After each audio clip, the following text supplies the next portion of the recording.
DirecTV Speed Week set to begin with the first green and checkered flag for NASCAR's newly named Sprint Cup Series of 2008. We're ready to go. DW, I've been waiting 8.5 months for it, buddy. Reach up there and pull those belts tight one more time Saturday night. Boogity, boogity, boogity. Let's go racing, boys.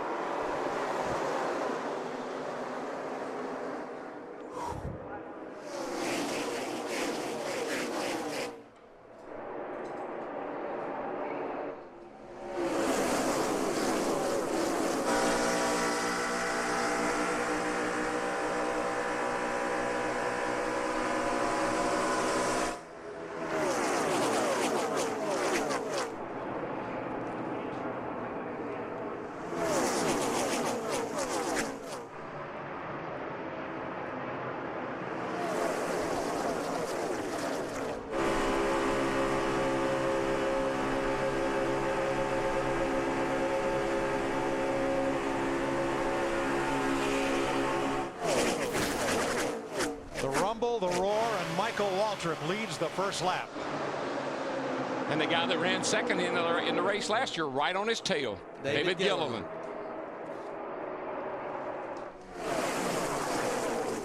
Mark Martin swings to the high side in the number 8. He has Reed Sorensen and Denny Hamlin with him.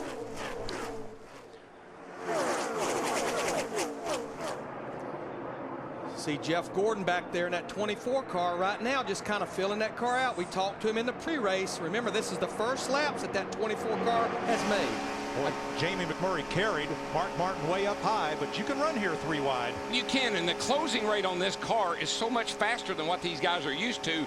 When they see a little opening, they shoot the gap, and the guy tries to block, but it's too late.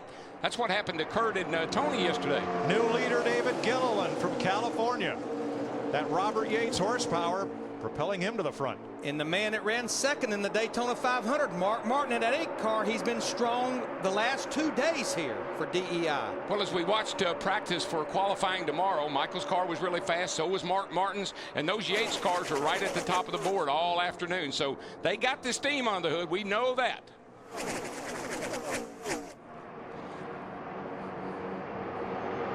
And you can already see how these cars are moving around. The air off of this car with that big wing on the back of it is creating a lot of turbulence, and it's really causing these guys to have to jack on the wheel.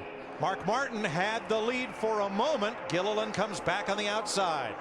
But look at this field. They look just like they did when they started the race, 2 by 2 by 2. I think you'll see this in the 20 laps. The tires are going to hold up really well. The car will handle it good for 20 laps. 3 cars have lost the lead draft, and they are all backup cars.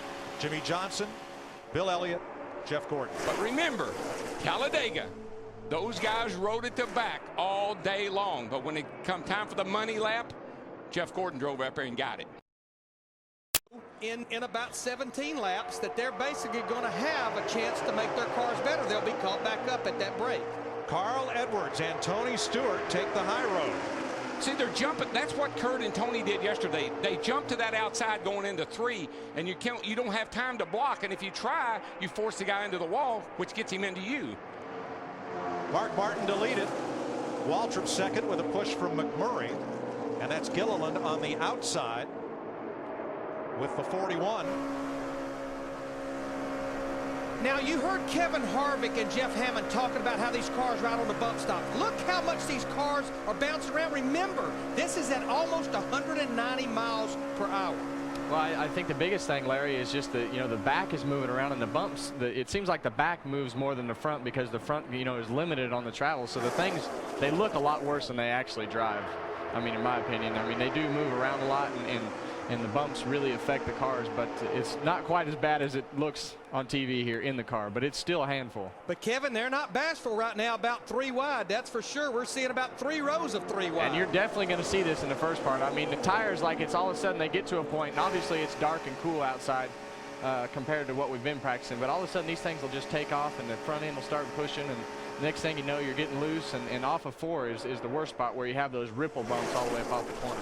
Now, what's happened to the 9 of Casey Kane? He got stuck in the middle, and back he goes. I think that's a sucker hole. You can really go forward in a hurry, but you also can go backward in a hurry when you get up in there. Junior to the bottom. There he comes, Dale Earnhardt Jr., Junior Nation. Now we'll be seeing the sea of green waving in the grandstands. Dave Blaney helped propel Earnhardt Jr. to the front. Well, you can bet one thing, and I know that Junior doesn't really feel all this way, but he wanted to get by that 8 car if he possibly could. Crowd loves it. Junior, by inches, led that lap. 6/1000ths of a second he led that lap by. He is getting it, baby. But Darrell, what I like best about this, nobody's getting away. No, well, this package, as long as you can stay relatively close to wide open, you're going to be able to suck up there. This thing is, these cars have so much more acceleration than they've had in the past. Dave Blaney in that 22 car looking to the inside down the back straightaway, but he falls back in behind Dale Earnhardt Jr. in the 88. Good looking paint job on that cat car. Dale Jr. is the Pied Piper of sprint cup racing when you come to Daytona. Where he goes, drivers will follow. Yes, they will, because they know he's normally fast. Well, this is reminiscent of a few years ago when he and Michael were working so well together when Michael first went to DEI. They know how to work together, and it's paying off right now. Don't forget, though, Michael did turn him around here last year in the qualifying race. Tell you what, Carl Edwards in that 99, Tony Stewart in the 20, they continue to work that high side, and they're slowly but surely making their way to the front, taking them one at a time. Reed Sorensen down to the inside, and that put Mark Martin in the middle. It's and like the number 8 backs up. It's like a big old accordion. Yep. It stretches out and then it sucks back in, and it's whistling all the time. 8 laps complete this time. We'll run 20 laps and then have a caution for 10 minutes. Everybody can catch their breath and work on their cars. Dale Earnhardt Jr. leads the 30th Budweiser Shootout at Daytona.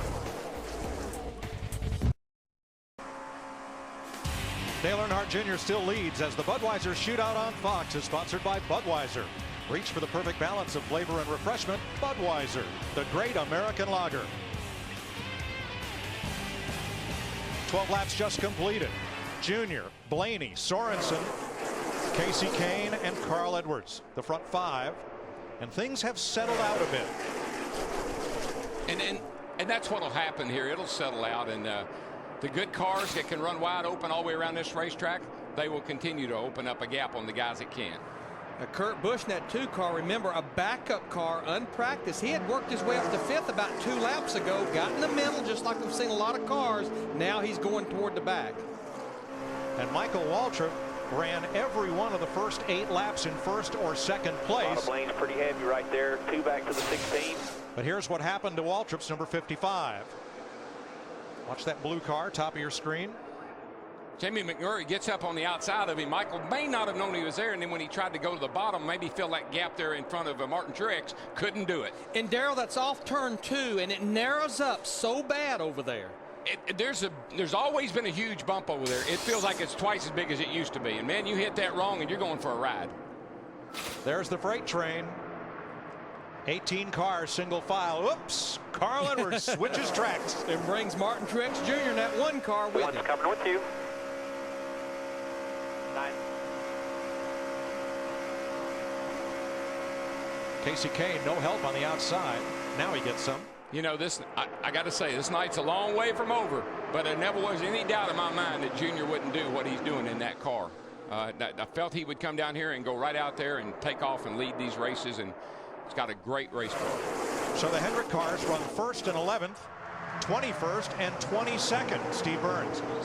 Mike, early on, it seemed like Jeff Gordon was content just to ride, asking his spotter, Shannon McGlamory, where other guys were making progress. But just a few laps ago, he reported to Steve Letarte, this car is starting to miss in the engine big time. He said, I've got fuel pressure. He also said the handling has gone away on his Chevrolet. But I got to tell you, those 2 guys back there where they are, they're running the same lap speed as the leaders are right now. Just those 2 guys hooked up together. And they could possibly chase the back of these guys down before it ends. Jamie McMurray almost coast. And that Ford get away from him. Watch the 26. And in Starts turn up 3 and 4. Starts up the hill right there. Once it does, you got to put some wheel in it. Then Gilliland sticks the nose underneath the back of him, and that's not exactly. He did a great job of driving, but Darrell, you have noted it and noted it. With that wing on the rear of the car, it's like you can drive out of that configuration. Yeah, any other time those cars would have gone airborne. But Caution that thing, is out at lap 15. Trouble down in turn number 1. And it is Bill Elliott, who was trailing the field by about 12 seconds, and we're told Elliott cut down a tire. Yeah, that has every look of a right front failure. 15 of 70 laps complete in the Budweiser Shootout of 2008. We're under caution in Daytona.